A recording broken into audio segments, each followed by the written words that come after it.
Normally, Roxy Jacenko likes to put a glossy PR spin on things. You want me to do it now? But tonight, it's the unpolished truth. Okay, you ready? I was very resentful. You know, I looked at my life and I was like, how am I even in this position? How has this happened to me? You know, like I've worked hard my whole life. I have tried to do the right thing. You know, how am I in this position?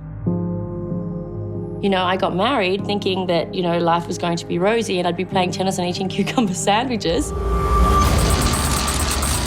But that wasn't quite how life turned out. Roxy and her husband, Oliver Curtis, are opening up about their very public year from hell. I was very close to standing at the gap. I wouldn't have coped. But the only thing that stopped me was the fact that I had 2 children and they needed me.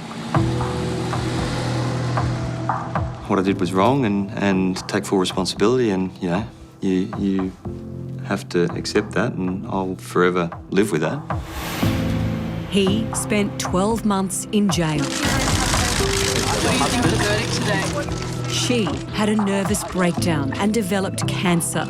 Their marriage and sanity was pushed to its limits. Quite frankly, we haven't really probably sat down No, we don't and talked discuss properly it. about this. But in saying that, I got an earful every single time I was on the phone to her when I was in jail. So, yeah. I just couldn't understand it. There's a lot of reflection time. Here's me thinking I was marrying Richie Rich. You married Richie Roxy. This is the Roxy we all know, living the high life. I'm used to this. This is like my thing. Fast cars and fast things. Today, we're heading out to road test a Ferrari. Getting in the car and putting your foot to the floor, it's sort of a $700,000 Ferrari. It's the adrenaline. But first, a slight detour to show us where the Roxy story began, Sydney's posh Hunters Hill. My parents made no mistakes. They're very comfortable, but by no means would they finance my life. Roxy Jacenko was just 24 when she started her own PR agency, Sweaty Betty. I didn't have uni education. I didn't even finish TAFE. I mean, I did 1 year of 2 years. But what I had was determination. I had passion. I don't like to make snap decisions, I'll just say that. I don't think in business you can be so... But it was an appearance on TV reality show Celebrity Apprentice that really lifted her profile. Roxy Jacenko, you have been brilliant. It's been a great pleasure, but you're fired. I went from being, you know, a small operation to having 4 incredible businesses. It's meant that I can go from having 0 books to having 4 bestsellers. I never proactively went out there and said, look at me, look at me. But what it's done is it's built my business and it's given me amazing opportunities, incredible opportunities. Opportunities that wouldn't have happened if I didn't have that mindset of, okay, we'll just run with it, just do it. Meanwhile, across the harbour in another wealthy enclave was Oliver Curtis, the handsome investment banker from an affluent family. 5 years younger than Roxy, he was working in finance and on his way up the corporate ladder when they met. Sure, I fell in love with you for your good looks and charm. But at the same time, you know, all the character traits that, you know, I admired as far as hardworking. And, you know, that's really what I did love about Rox. He could cook, so I didn't have to live on Deliveroo. And he was quite handsome and he was nice and young. And I thought, this is great. He's younger. He was 24 at the time and I was like, this is fantastic. I'll be able to mould him into the perfect husband. Oh, please. Truth. Within 2 years, they'd had their first child, a little girl, Pixie, and a lavish wedding. It appeared to be the perfect life. They soon had another baby, a little boy, Hunter. I had never really thought I'd have kids, to be honest with you. I mean, I look at his family and I'm like, it's amazing, you know. And when Ollie's mum and dad were celebrating their wedding anniversary, I was like, oh my gosh, how are you going to be together for 40 years? And Ollie was like, yep, you're not getting rid of me. Family life was going smoothly, but that was all about to change.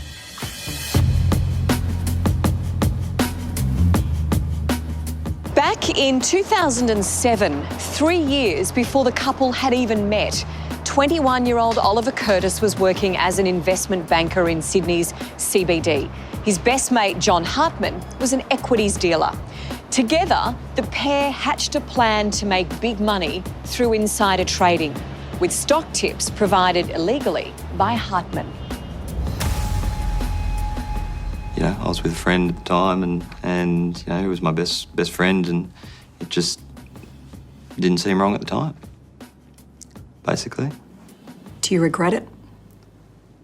Of course I regret it. You can't not regret it. I was a kid, you know.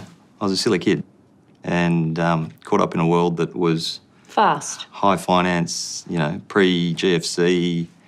You push the limits. And, you know, I remember my old man telling me that you fly too close to the sun, your wings get burnt. And that's just what happens. And that is exactly what did happen. John Hartman was charged with insider trading and found guilty. To reduce his own prison sentence, Hartman dobbed in his best mate, Oliver. Was it a case of him going, if I'm going down, you're going down with me? I don't really want to go into him. This is not meant to be about him. Was it that case? I mean, he was charged for something completely different to me. Completely different, in much more serious circumstances. And, you know, I ended up being a bargaining chip. Understand that. That was the cards that he decided to play. Certainly wouldn't be my choice. Certainly wouldn't be something that I would want any of my children to do or anybody I know to do it. I just think it's a pretty low act, realistically. When did Oliver first tell you that he had this hanging over his head, potential charges, maybe one day? We didn't really discuss it. How I knew was when he answered the doorbell when we were living in Wallara, and he thought he was opening the door for a pizza. And he was actually opening the door to be served with papers to appear in court, wasn't it? They charged me with 1 count of conspiracy. Conspiracy to commit insider trading. Oliver, are you worried about going to jail? The trial began in May 2016. It was a media feeding frenzy. And Roxy only added to the publicity, posting daily photos of her designer wardrobe on Instagram, accused of turning the courtroom into a catwalk. I really took umbrage to that. I had clients who were expecting me to show that business as usual. I was known for my lift selfies. My lift selfies didn't stop, and they certainly didn't start when Ollie's trial started. I wanted to maintain the consistency that was life as normal. Sure, it wasn't normal, but in my mind, I needed to pretend it was. She looked good, though. Well, look, I knew those photos were going to linger around for a very, very long fucking time. Language. Oh, my God, Mum. Seriously. Between them, Hartman and Curtis made $1.4 million. This amount was paid back in full by Oliver before he was sentenced. It was really blow for blow, and, you know, they really did go above and beyond to ensure that, you know, they seized way more money than what was supposed, you know, proceeds, and you know, I've paid every cent back and more. And done everything, and yes, and paid way more. The trial lasted 3 weeks. White-collar crime is a field in which, perhaps more than any other, offending is often a choice freely made by well-educated people from privileged backgrounds, prompted by greed.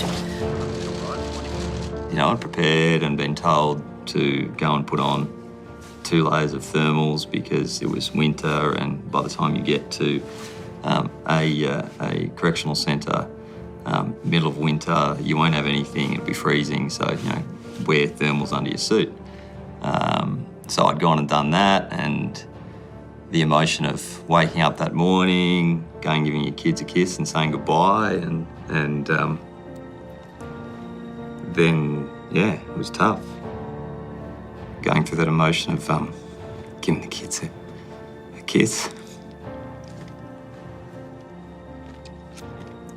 I said I wouldn't cry. It was bad. Yeah, it was bad. I mean, having to go home that afternoon, I remember after you were sentenced, and Pixie said to me, "Oh, Mummy, what's wrong? Did you have a bad day in the office?" I was like, "A very bad day." I had to lie. And it was the first, I remember she said, "Oh, where's Dad? Why isn't Dad coming home?" And I said, "He's gone to China," because it was like the first thing I thought of, and everyone was like, "How can you lie to your kid?" And I'm like, how could I have even thought of what to say? He goes to work in a suit and then he never comes home. It was bad. I'll never forget it. Never.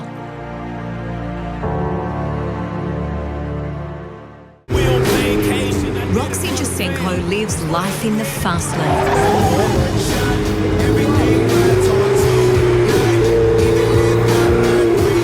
Test driving a Ferrari, the images she will share with her 250,000 Instagram followers. But life came to a screeching halt in June 2016. Good job. Thank you. When her husband Oliver was sentenced to a year behind bars for insider trading. I remember saying goodbye to him, and he was standing down on the front by the judge, and he took his wedding ring off and he had to take his tie off and give me what was in his pockets. And that was the last time I spoke to him for 2 weeks. What was that first night like for you? Tough. It was a weird situation. Obviously, I'd never even had a bloody speeding fine, let alone ended up in Surrey Hills lockup in their watch cell, basically, where they've got cameras on you the whole time because they're worried about you. They take your shoelaces away from you. It's a whole kit and caboodle. I just remember pacing up and down, walking around going, "Oh, well, I have to get used to this." Were you scared? No, at no point in time was I scared. Not saying I'm a tough guy, but I can deal with a lot of different situations. Grew up in a boarding school, so you got to adapt. You know, the first night I remember saying to myself, "Righto, this is your new life for the next 12 months. You got to adapt. You got to engage in the environment that you're in now, and just basically." That was a worry for me. Yeah, be a little bit selfish. Did you think it would happen? He'd get himself into strife because he's a fast talker, and he would be, he's a private schoolboy, and look where he found himself. I just thought, please shut your mouth. Because Ollie, prior to now, was quite cocky. He was confident. You have to just fade into the walls. Don't try and be out there by any stretch. Oliver spent most of his sentence in the minimum security Cooma Correctional Centre. Then, just weeks into his sentence, the couple was dealt another blow when Roxy discovered a suspicious lump in her breast. I only remember the doctor at the time, he had a really sad look on his face. And he said, "Look, I just want to tell you." And I said, "Let me guess, I've got cancer." And he said, "Yes." I think I went in there knowing I had it. I thought, so much is fucked up. This is just going to be another thing. And I remember you calling whilst I was sitting in the office. And I remember just saying, "I've got cancer." And he started to cry. I just said to her, "I'm sorry, I'm here for you. I want to be here for you, and, we'll get through this." At the same time, I was in my most vulnerable position, but she was as well. She was crying. And as a husband, you've just got to basically try and be there for them. Remotely. You can't. Yeah, but, and that's the thing. That was my go-to, was to try and say, it'll all be all right, and we'll figure it out, and, we'll all be there for you.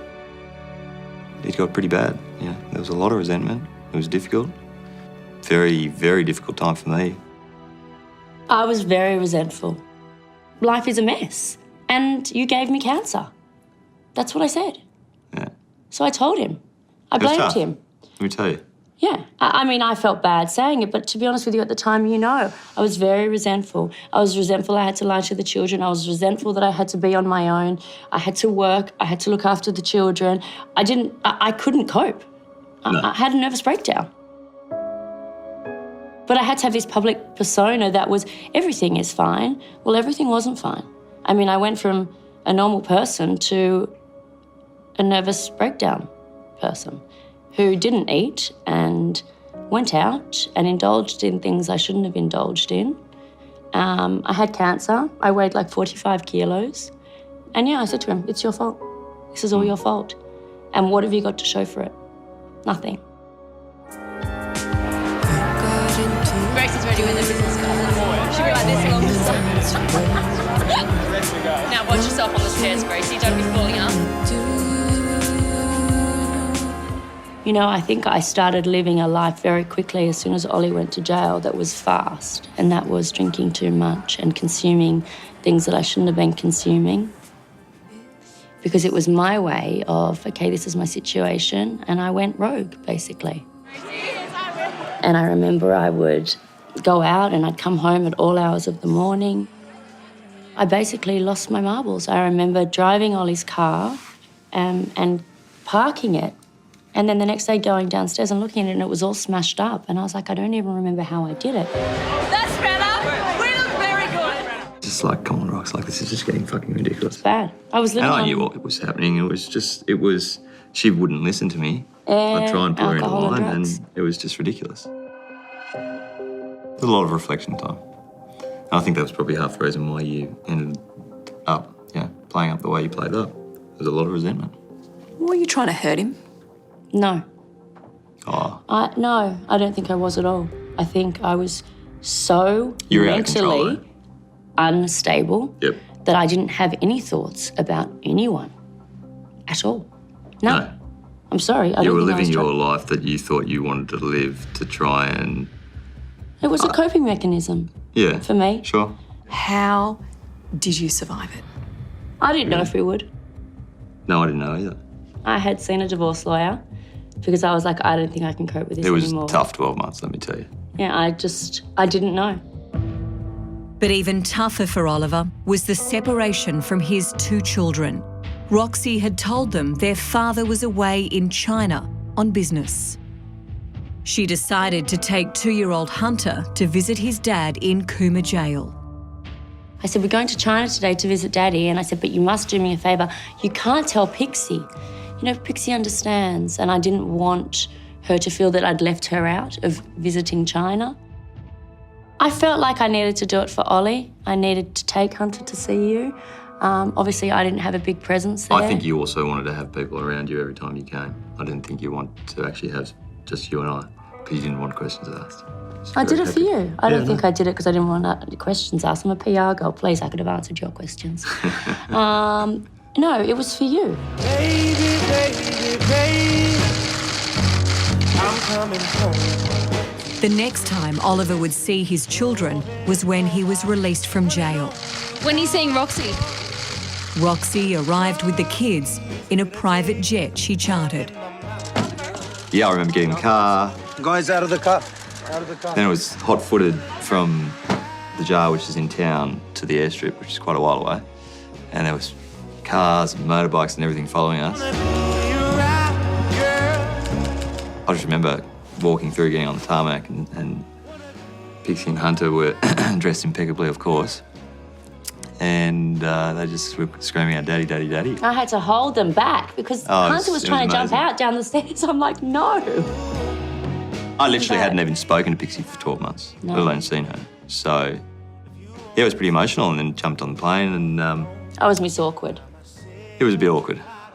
It was a bit awkward. Like, you stay over there for the moment. She looked good, though. Oh, thanks. I did think about my outfit before I picked you up. Yeah. Gave her a kiss.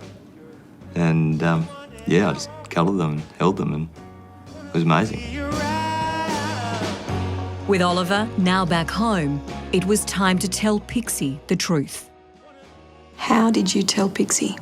So it was my job to tell her. And she cried. She goes, but Mummy, only bad people go to jail. Roxy Jacenko likes to be in control of her own image. I did my nose. If I would walk into a room, my nose would literally enter before me. So I remember I got it fixed. She's also in control of every aspect of her PR firm, Sweaty Betty. I've got those donut time pictures. Send me what you need to know and I'll get it now for you from Jenna. But now there's a new executive on her team. I've got Husband the Oliver is Chief Operating Officer. Has that changed the dynamics? Over to you. Me? What's your role? No, it's good. I just help back office side of things, so more... Tells me to stop spending, basically. Putting a bit more structure in place, basically. So, no, it's good. I mean, business has grown to a point where it's, you know, it's a big business now. Are you tightening the reins? I wouldn't say I'm tightening the reins. Yes, you fucking are. Someone's got to. Are you excited at what you guys can do together? He's like, can you please sack me again? I'm done with you. No, it's good. I think we complement each other. She's got her skill sets, I've got my skill sets.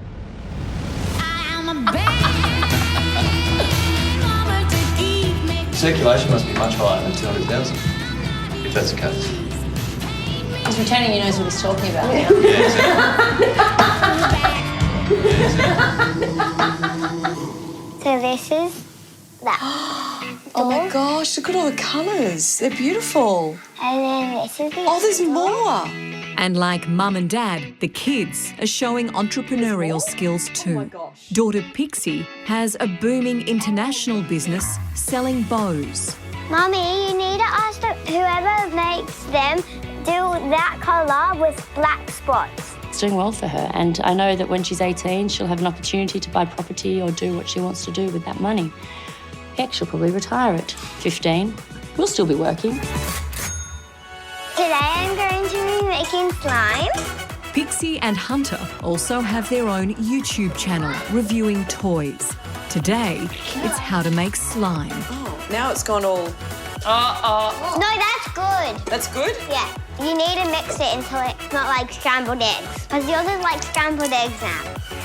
They've got, what is it, Pixie and Hunter toy review? Oh, yeah, they do a toy review. No, you know, for me, I think it gives them confidence. They like it. The minute they don't like it, I won't have it. Thank you for watching Pixie and Hunter's toy review. Don't forget to like and subscribe. Bye. But is there a line in the sand? Is there a point where you know that not everything is for public consumption? Yes, and I mean, I've answered this question so many times. I've been critiqued for Pixie having an Instagram, for Hunter having an Instagram. For me, if you look on their Instagram, Pixie's purely now is about her hair bow business, Pixie's Bows. It's kids from around the world who buy the bows. It's her wearing the bows. I have never, ever put anything of her in a compromising situation, such as, you know, should she be in the bath with her brother? You don't see that. You see her doing normal kid things at the park with her bows. It would be no different if I had her on my Facebook. Hunter's exactly the same. It's him taking the dog for a walk, or him pretending to do push-ups with Ollie. Yeah, perfect. Keep going. They love filing through the pictures. For me, it's a nice memory. They sit on their iPads and they scroll through. Should we sharpen the knife? No. No? On the home front, the kids muck in too. Can you please do it for Dad? I've already done it all mushed up. You haven't really. It's like slime. Just make it like slime. No. It's disgusting. I hate it. Okay, ready? Dad'll do it. We're just a normal family at the end of the day, you know? Trying to navigate your way through parenthood. You know, there's ups and downs and moments where you're screaming at the kids and the kids are screaming at you. Well, don't worry, I think they scream at Ollie more. I try to be the disciplinary. Are you eating all my ingredients? Yeah. It's a long way from where things were when Oliver was first released from prison nearly 18 months ago. Back then, he and Roxy didn't know if their marriage would even survive. Have you forgiven each other? I have, absolutely. Absolutely. I think that's one of the nice things about being able to come through the other side. I think, as I said, you know, we're in a much better place now. He's a different person. He's very forgiving. Very. Oh, forgiving, but still at the same time, you know, you've got to take the good with the bad. How has it changed you? I've dealt with what most people don't have to deal with in an entire lifetime. And I've got my whole life ahead of me now. And I am blessed. I've got a beautiful wife, 2 amazing children. He's a completely different person. He's outgoing, he's enthusiastic, he's much more sensible with money. You know, he's completely different. I said I'm a good bottle of wine. I get better with age. Oh, yeah, well, fuck.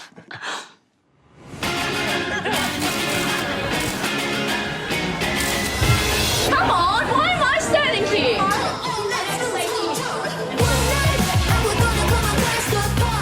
Having Oliver back has given Roxy the chance to work even harder Welcome to the launch of Roxy's Tips and Tricks. and release her 4th book, a go-to for young women to succeed just the way she has. I don't stop and go, wow, I've done it, because I think the second you become complacent, you start to go like this.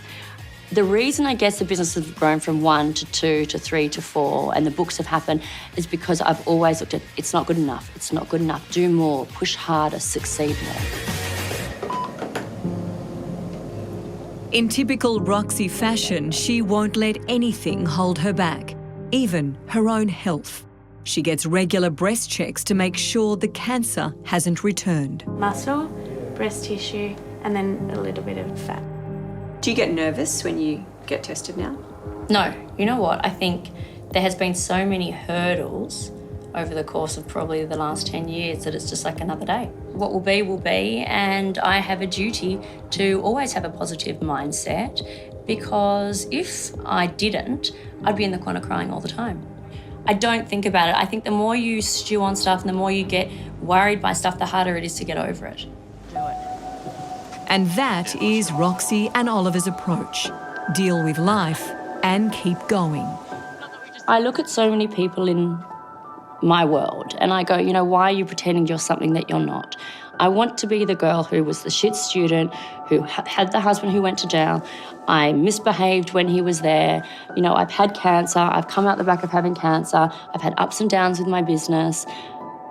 But I tell you it like it is, because you know what? That's real life. With the toy boy at your side. Yeah. Well, he's getting on now, I don't Mel. know about that.